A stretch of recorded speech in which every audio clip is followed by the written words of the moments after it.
I'd like to welcome to the stage Jessie Fenty, intellectual property attorney at Fenty IP Law. Welcome. Give him a round of applause. And Valencia Martin Wallace, the Deputy Commissioner of Patents at the U.S. Patent Office. Thank you for being here. Good morning. Good morning, everyone. My name is Jessie Fenty, as she said. I'm a Howard University graduate, 1996, electrical engineering. I work as an intellectual property attorney, Washington, D.C., licensed in Virginia. I do patent drafting, patent filing, I do trademark work, and I do a lot of teaching of intellectual property concepts to engineers at the undergraduate level, at the high school level, and different things. And so Valencia, this is a fantastic conversation because I've known Valencia for a long time. She was, I worked at the patent office, she worked at the patent office. I joined there in '98, and we were in the same group. She was my senior, she was one of my supervisors, you know. And so this conversation is almost gonna be like a regular conversation we would have over coffee. And we would, you know, and we're both in the space of empowering people about intellectual property and doing this work. And Valencia's had a great career at the PTO. I'm gonna let her introduce herself and tell us what she's been doing for the last 25, 30 years. Great. Thanks, Jessie. And good morning to everyone. So happy to have you, to be here with all of you. And yes, Jessie and I had an opportunity years ago. I am also an HU grad, 89 from the engineering school in electrical engineering. Jessie and I had a great opportunity to get to know each other and work together at the USPTO as examiners. I stayed at the office. I actually, Jessie and I both went through law school at the USPTO. They have a program that will help support money-wise with getting through law school. So I was here at Howard, then I went to George Washington and worked at the USPTO as an examiner. Stayed there and worked in the semiconductor space as an examiner there, and then worked in the software area as a supervisor, and also in as a director there. So as an executive, first line executive as a director there at the USPTO in the software space. And then I had an opportunity to work as assistant deputy commissioner before moving on to the position of deputy commissioner, where originally I started in the area of patent quality, so dealing with addressing a lot of the issues and how do we keep examiners abreast of the laws and the technology in order to do the best job they can at of allowing applications that become patents. And now I'm working in the space as a deputy commissioner on the international front. International harmonization with IPOs, which are intellectual property offices across the globe, to work on how to harmonize the IP protection in every country, because just getting a patent here at the USPTO does not protect you in other countries. So working through that space. I also have a great opportunity, which allowed me to start spending more time with Jessie as well, to lead a program for the Undersecretary of the USPTO in the space of inclusion in the IP and innovation systems. So how do we as the USPTO work with and partner with organizations across the entire sector of the innovation, all sectors of the innovation community, to include and provide equity to all those underserved within intellectual property and innovation. So that's women, that's Black Americans, that's Hispanic Americans, Native Americans. How do we work together to make sure that we are all included and not leaving IP, unidentified ideas out there, and making sure that we're nurturing and supporting all innovators across our country. So Jessie and I have had some opportunities to speak on that as well. This is a fantastic topic. I mean, intellectual property is one of those areas that is in society people know about trademarks. I mean, everybody knows about brands. The patent space is an area that we both know very well, but we know that it's not known in our community to the extent that it should be. And so we're super excited to do this work that we do and to be able to talk to you all about some things that we know and share some things going forward. So even just stepping back for a moment, so last night we had a nice tribute to Dr. Gary Harris, engineering professor at Howard University that we both had, we both studied under. And so, you didn't get a chance last night to be there, and people gave a lot of, stirring comments about what he meant to them and what he did. And it's nice to, we had a nice libation earlier to the ancestors, and so just one more time to hear your view about Dr. Harris and what he did for you, what he meant to you would be nice to hear. Thanks, Jesse. I wish I had the opportunity to be there last night to share, but I'd love to share today. Dr. Harris was pivotal in my career on many points. As an engineering student, I trained under him in the solid-state devices, specifically semiconductor area, and as I mentioned, that's an area that I went into in examination. So he really helped start my career at the USPTO by learning from him and having the support that he gave us in exploring semiconductors and solid-state devices. But even beyond that, when I decided I wanted to go to law school, I had already left I graduated from Howard, and I came back and talked to him about it, and he gave me a reference that helped get me into law school to further my career, which is something that I think anyone who ever knew him knows, that he will always be there to help uplift and advance. Even though he's not earthly with us anymore, I think his spirit is still with us to uplift and advance and inspire, as he did with the foundation of this summit and even beyond.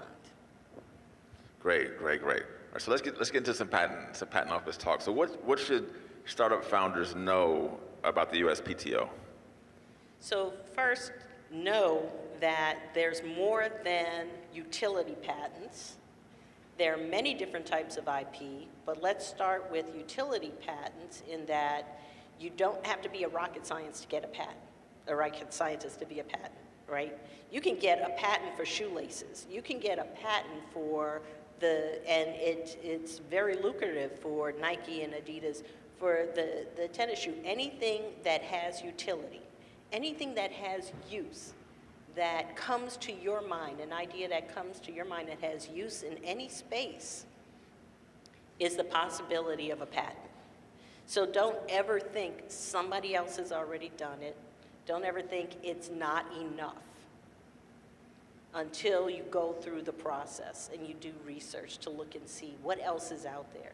Because you not only receive a patent for a brand new idea that no one has ever thought of, but if you create something that's not obvious from what already exists, something brand new out of what someone else has already done that no one could have thought of to do, you deserve a patent for that as well.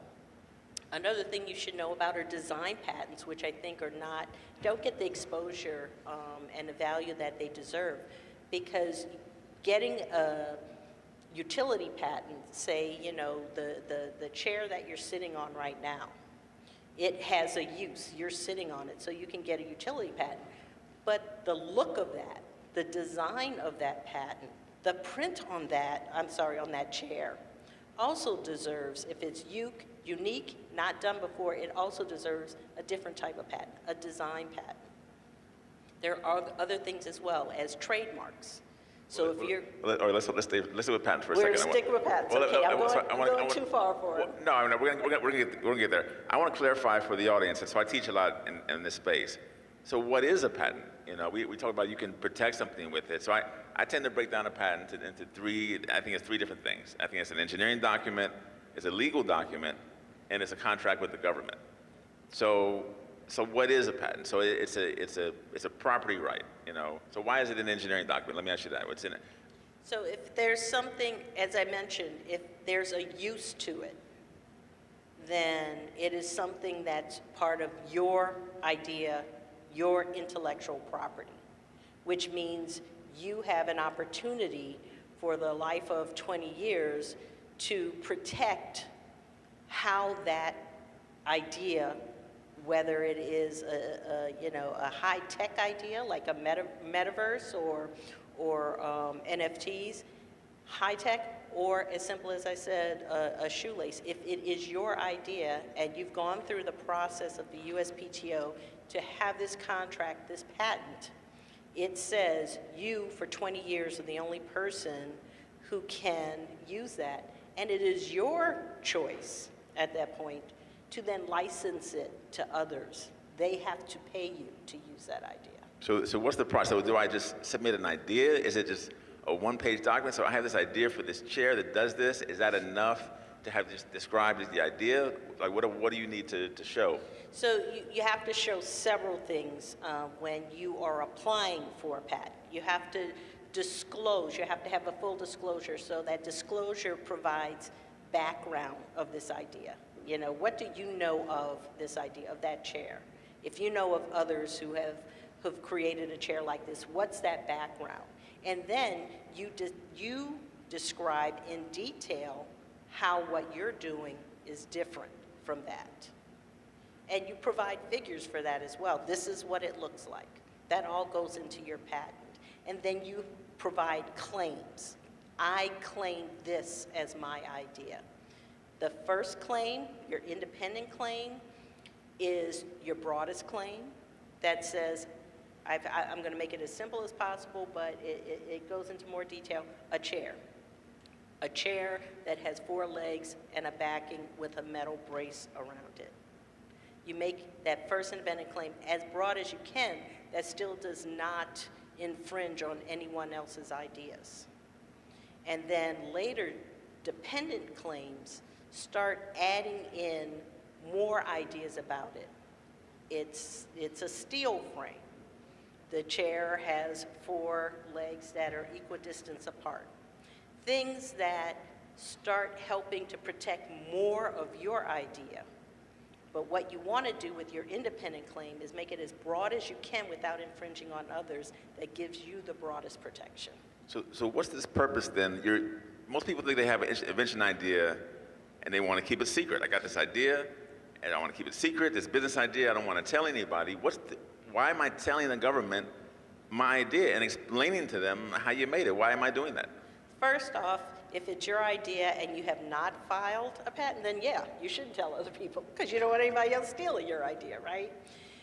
When you file an application with the USPTO or any other IPO, any other IP office within our globe, you're saying, this is my idea, I am filing it with you right now.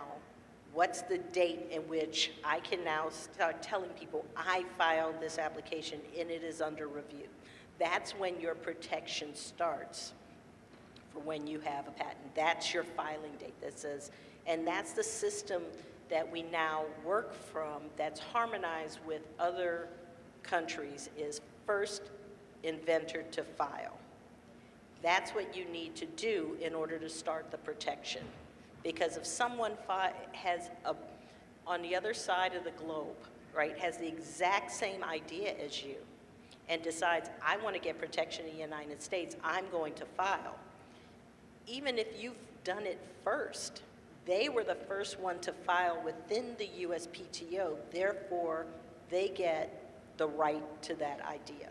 So that's why you want to file with the USPTO as soon as you've put your idea in that form where you've described it, you have put it down, you have really honed into what your idea is that is not like anyone else's, and then start claiming it. Right, so I called it an engineering document. It's not, I mean, you don't have to be an engineer per se, but you have to describe your invention in a way that someone else can make or use it. So you're giving the government, you're giving the public the benefit of your knowledge, and then in return, the government is giving you this fixed time period that Valencia talked about before, this fixed time period to monopolize your idea. And then by dedicating your document to the public, you give them the chance to understand how your technology works, and then they can improve upon that. And that's the whole system of the patent system. And it's a fantastic system because it's socialistic and capitalistic at the same time. People tend to frown upon socialism, but the patent system is giving the public that information that we can build on. So that's patents. And so there's other types of IP that you were going to talk about, trademarks and yeah. And, especially looking at the purpose of this summit and looking at blockchain, look at NFTs, metaverse. There's a utility to that in the metaverse, right? You're developing a game that someone is inside of. So you can get, because it's useful, and that's called a 101. 35 USC 101 is the statute that governs that protection. Says you can file because it's useful. But you've created this whole new world, right, in the metaverse. It has a very specific design to it. It looks a specific way, just like that chair looks a specific way. That's where design patents come in. The utility patent says it's useful and no one's ever done it. The design patent says it looks exactly like this and no one has done it. So you can also file to protect the look of what you've done. Trademarks, if you're starting a company based on what you've created, you want to have a particular name of your company. You may want to have particular taglines in order to protect that so no one else can use it in the space that you're using it in. You file for a trademark. Same thing with copyright. If you have a design, you have a painting, you have something, whatever that look is, you can file for a copyright as well. The difference between design patents and copyrights and trademarks, so it's the look of it, but its design is a patent as well. It's a substantive examination from the Office of the USPTO as to what you've created in that design, and you get a patent for it. Trademarks and copyrights are registrations. It's not as intense. So in most cases, you're going to get those a little quicker, and you're going to get it a lot easier. So I would explore all of those different areas. Right, they're tools of business. We were talking earlier about this. I mean, intellectual property is a tool of business. It doesn't guarantee if you get a patent that you're going to make a bunch of money, but it is a property right. Just like if you buy a house, there's no guarantee that your property is going to increase in value. There's no guarantee that your patent or your trademark or your business will increase in value, but it gives you a foot in the game that's important and valuable. And as she mentioned earlier, you can use it for licensing, and you use people to exclude people from using your property. So we're here at the Blockchain Summit. So what impact, if any, do you believe the Web3 metaverse will have on the USPTO? So many ways, right? I mean, anything that you've created, whether it's within the metaverse, whether it is the software for the blockchain, it is your intellectual property. Came out of your head. No one else has done it. So, and it has use. Therefore, you can apply for a patent for it. I would have to say, as with any advancements in technology, the advancements usually are ahead of the laws that govern it. So not only at the USPTO and at the Copyright Office, but... Excuse me, sir, can you, the flash is making me, okay, I'm sorry, go ahead. Not only in the United States, but across the globe, there are challenges, and we're working together to deal with, okay, now how do we govern metaverse? How do we govern things like NFTs to make sure that people are getting the appropriate protection? I'd mentioned use. So 101, 35 USC 101 is a statute that determines whether what your idea is useful and can get a patent. And that, how we interpret that particular statute is advancing based on the advancements of technologies. In design patent space, it's the 171 is the same type of, is this useful, or is this not useful, but is this associated with something useful? So let's take metaverse. If you've developed this, this store in the metaverse, and you want to put a patent in, or an application for patent for how you've designed that space. One thing you have to do to get over the 171 statute is say that it is linked, associated to an article of manufacture, so something of use. So if I just had, I have this metaverse, and this is one of the things that we're challenged with right now, that if you put these goggles on, that's a good example, if you put the goggles on and you're sitting in the middle of this space, part of what you've claimed or described in your figures for the design has to say that it is linked to those goggles. You can't just say that I'm in the middle of this space without it having that link. And these are challenges because as far as we're going with technology, a lot of the advancements in the technology are trying to decouple the actual space that you're now feeling like you're in with any type of other technology like the goggles or screen or the monitor that you're looking at it on, trying to decouple those. Those are a couple of things that we in USPTO, in IP, in the law aspects of it are grappling with.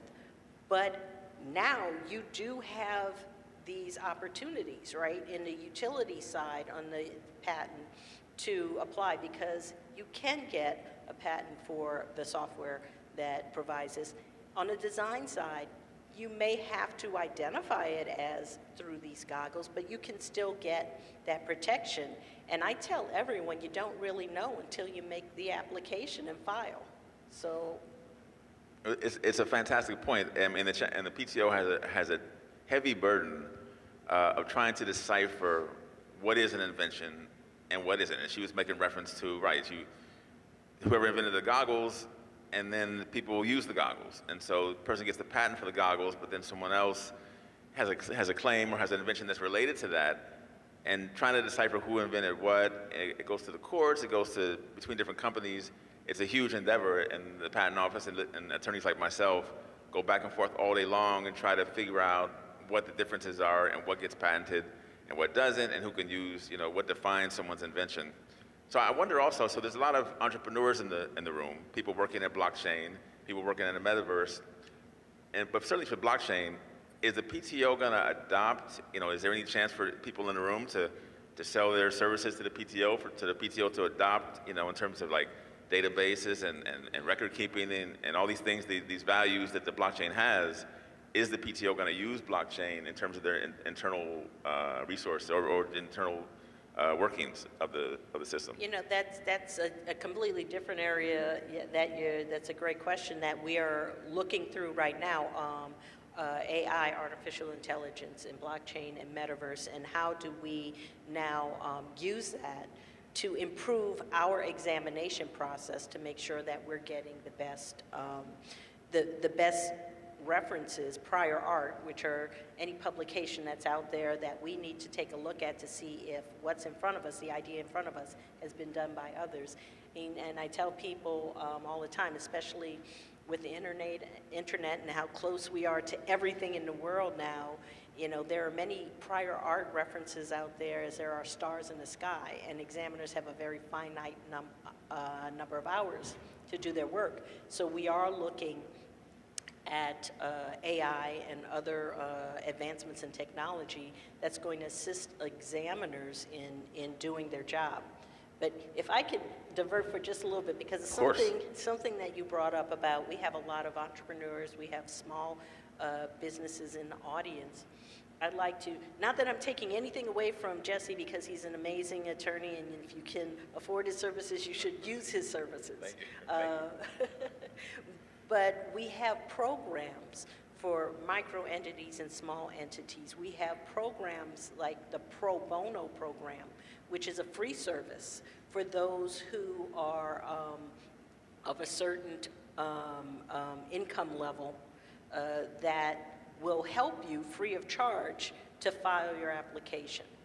That is one thing that you should really look into, because I'm not going to lie, it's an expensive proposition to get a patent. It's a legal process. It takes a lot of time and effort, and it takes a lot of money. So there are areas like pro bono or even law school clinics where they will take on clients and assist them free of charge to help them get through the patent examination process. Now, even if you do decide you want to do this pro se, so pro se means I'm going to represent myself at the USPTO. I don't want an attorney or an agent to represent me. We have services at the USPTO, the Pro Se Assistance Center, that helps pro se applicants to better understand a very complicated legal system and how to get through it as your application is being prosecuted. There are training courses as well to help those who are not professionals, legal professionals in this space, to navigate the USPTO. Not only assistance in navigating the United States Patent Office, but also to assist in other areas. There's something called the Patent Cooperation Treaty, PCT. It's an international filing, a place to start with your idea to apply and say, I am interested in filing in all these other countries' offices as well. So this is the initial that helps you. I mentioned about that filing date. Filing date is very important to protect your idea. It's a place to start that gives you an opportunity to further develop your applications and be able to file not only at the USPTO but in other offices and still have the protection of that earlier filing date. Yeah, this is fantastic. We could talk about this all day long. This is our favorite topic. So this is my last question coming up, but I'm glad you mentioned the part about the pro bono resources, because the PTO.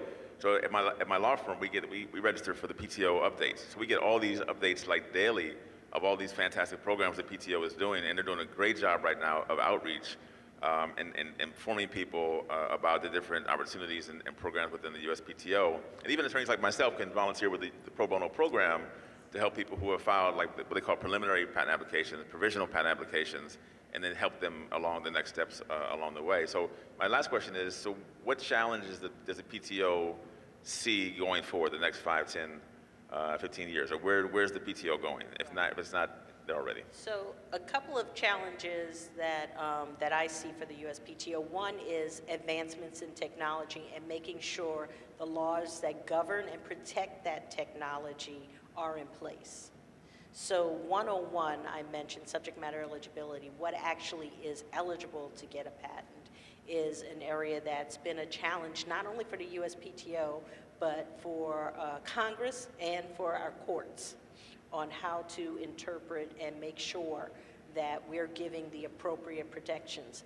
Because as I mentioned, it's an expensive game, and especially with large companies like the Nikes and the Adidas and the Facebooks and all these companies who can be very litigious. They will take you to court. So what we need to do at the USPTO, especially to help the small and micro entities, the small businesses, is make sure that our interpretation of laws is advancing the technology and helping to further protect all of you, and making sure that what is granted as a patent is robust, is reliable, is predictable, is consistent from one patent to the other. So that's an area that we're spending a lot of time on. A second area, because I know we're running out of time, that is near and dear to my heart, and I know to Jesse's, is what I had mentioned before. I am leading a project for the Undersecretary on Council for Inclusive Innovation and building a more inclusive IP and innovation community. And I'm proud to say that the president of Howard is a member of this council, representing not only Howard, but those underserved and underrepresented people in this space, and what do we need to do to build a more inclusive innovation and IP community. So we're doing a lot of work with not only large companies, but small companies, university presidents, government executives, independent inventors, on how do we put forth the right actions, and how do we in each of these sectors of the innovation community come together to make sure that, as the Undersecretary Kathy Vidal likes to say, everyone is born an innovator, but they don't have access to the opportunities necessarily to get them to where they need to be, which not only helps the individual, but helps our nation as we're growing, and to stay at the forefront of the advancements in technology, be a global leader. So we are working to make sure we are reaching every single person in this nation to give them the education, awareness, opportunities to make sure that their ideas meet fruition and go all the way to realization and commercialization, and helping to find grants to get the money to realize those inventions. Well, this is fantastic. I mean, let's everybody give Valencia a round of applause. I mean, she's had a great career. She started right here at Howard University, engineering. I mean, right, she's a giant at the PTO, and we're happy to have her. Thanks for your all attention. Great to be here, and hopefully to meet some of you all as the day goes on. Thanks. Thank you. Thank you so much, both of you, for that enlightening conversation. Give them another round of applause as they walk off stage.